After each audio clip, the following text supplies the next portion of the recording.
बिस्मिल्लाहिर्रहमानिर्रहीम। अस्सलाम वालेकुम। My name is Mohammad Asif.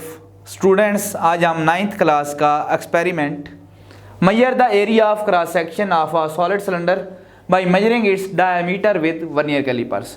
तो हम वर्नियर कैलिपर को यूज़ करते हुए सॉलिड सिलेंडर का क्रॉस सेक्शन एरिया फाइंड करेंगे। स्टूडेंट्स, इस प्रैक्टिकल को परफॉर्म करने के लिए जो आपके पास अपरेटस होना चाहिए, उसमें आपके पास वर्नियर कैलिपर आपको नज़र आ रहा है और ये सॉलिड सिलेंडर आपके पास होना चाहिए इसको परफॉर्म करने के लिए। तो सबसे पहले आपको वर्नियर कैलिपर के मैं बता देता हूँ कि वर्नियर कैलिपर के पार्ट्स कौन से हैं। ये है हमारे पास मेन स्केल, आपको ये जो नज़र आ रहा है ये आपके पास मेन स्केल है।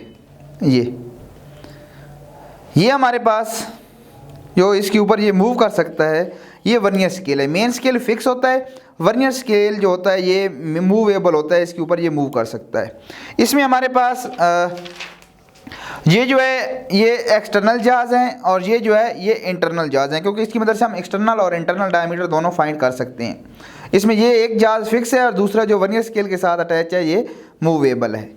अब स्टूडेंट्स, सबसे पहली बात जो वर्नियर कैलिपर को यूज़ करने हुई आपको जब एरिया फाइंड करने लगते हैं तो सबसे पहली बात जो आपको पता होना चाहिए वो है ज़ीरो एरर। आपने करना क्या है, इन दोनों जाज को आपस में ऐसे मिला देना है, इस तरह से क्लोज़ कर देना है। अब हम क्लोज़ करेंगे तो हम यहाँ पे अगर हम देखें तो हमारे जो वर्नियर स्केल का ज़ीरो है ये मेन स्केल के ज़ीरो के सामने आ रहा है। अगर वर्नियर स्केल का ज़ीरो मेन स्केल के ज़ीरो के सामने आ रहा हो तो मतलब उसमें ज़ीरो एरर नहीं है। स्टूडेंट्स, ऑन क्लोजिंग द जाज if the zero of vernier scale is slightly on the right side, आप अपने हिसाब से देखेंगे अगर ये जो वर्नियर स्केल का ज़ीरो है ये मेन स्केल के ज़ीरो के राइट साइड पे है, इसको क्लोज करने के बाद तो एरर जो इसमें एरर होगा वो पॉजिटिव ज़ीरो एरर होगा। अब अगर इसको क्लोज करने के बाद जो वर्नियर स्केल का ज़ीरो है वो मेन स्केल के ज़ीरो के लेफ्ट साइड पे है तो जो इसमें एरर होगा वो नेगेटिव ज़ीरो एरर होगा। अब स्टूडेंट्स, हम सॉलिड सिलेंडर लेते हैं, ये हमारे पास सॉलिड सिलेंडर है और हम इसका एरिया फाइंड करते हैं। इसका एरिया फाइंड करने के लिए सबसे पहले जो आपने काम करना है वो ये करना है कि इसकी ये आपको जो टू जार्स नज़र आ रहे हैं इसके दरमियान आप यहाँ पे आप सॉलिड सिलेंडर को इसके अंदर दरमियान ऐसे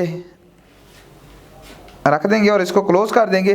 क्लोज करने के बाद आपने आप देखना ये है, क्लोज हमने कर लिया। अब आपने देखना ये है यहाँ पे कि जो वर्नियर स्केल का ज़ीरो है वो मेन स्केल की किस लाइन के साथ कोइंसाइड कर रहा है, किस लाइन के सामने आ रहा है। तो हम यहाँ पे देखें तो हमारा जो वर्नियर स्केल का ज़ीरो है वो मेन स्केल की 1 2 3 4 5 6 0.6 यहाँ पे हमारी रीडिंग आ रही है, क्योंकि वहाँ वो 6 लाइन के सामने आ रहा है तो हमारा ये रीडिंग 0.6 आ जाएगी।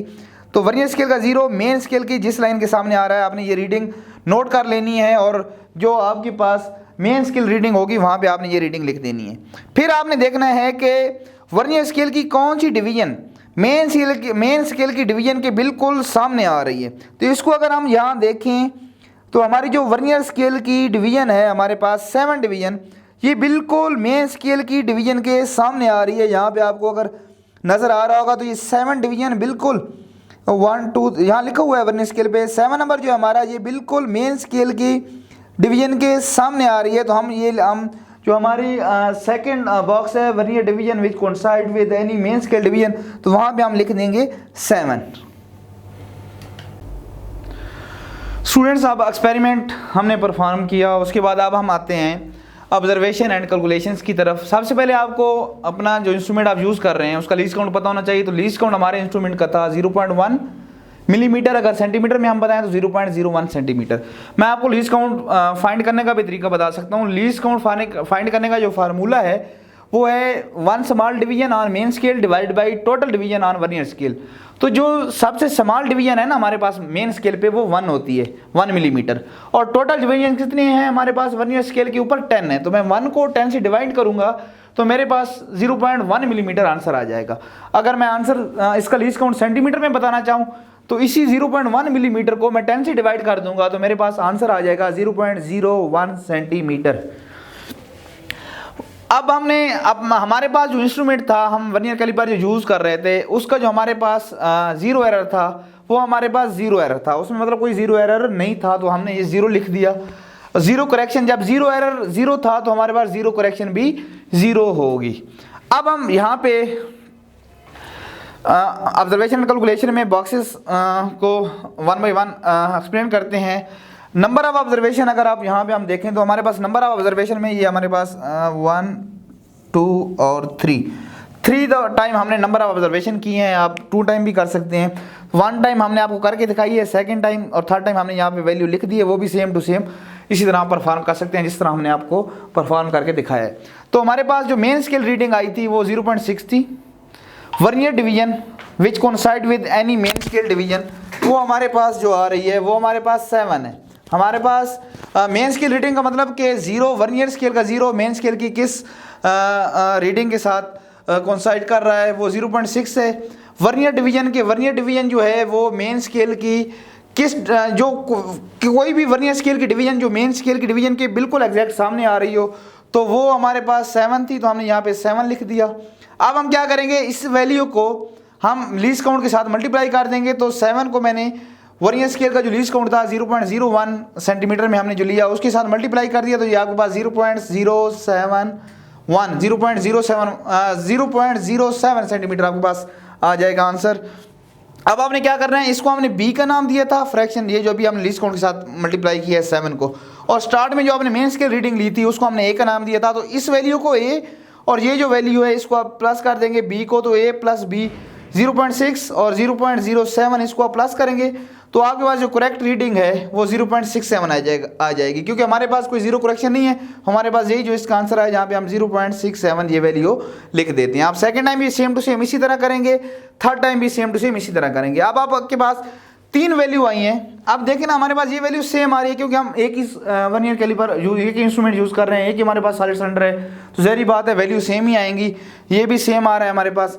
तो अब हम क्या करेंगे, इन तीनों वैल्यू को प्लस करेंगे। मैंने तीनों वैल्यू को प्लस किया और 3 से डिवाइड किया, तो मेरे पास इसका डायमीटर आ जाएगा।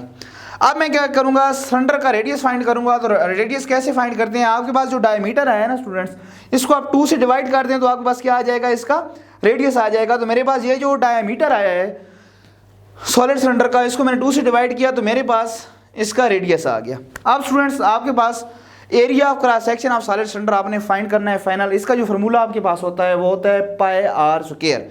तो यहाँ पे पाई की वैल्यू आपको पता है 22 डिवाइड बाई 7 या 3.14 हम पुट कर देंगे। आर की वैल्यू आपके पास यहाँ पे आई है रेडियस की 0.335, तो आर का स्क्वायर है तो 0.335 का स्क्वायर लेंगे आप और इसको कैलकुलेटर की मदद से सॉल्व करेंगे तो आपके पास इसका आंसर आ जाएगा 0.352 सेंटीमीटर स्क्वायर, और यही हमारे पास सॉलिड सिलेंडर का एरिया है। स्टूडेंट्स उम्मीद करता हूँ आपको समझ आई होगी। शुक्रिया।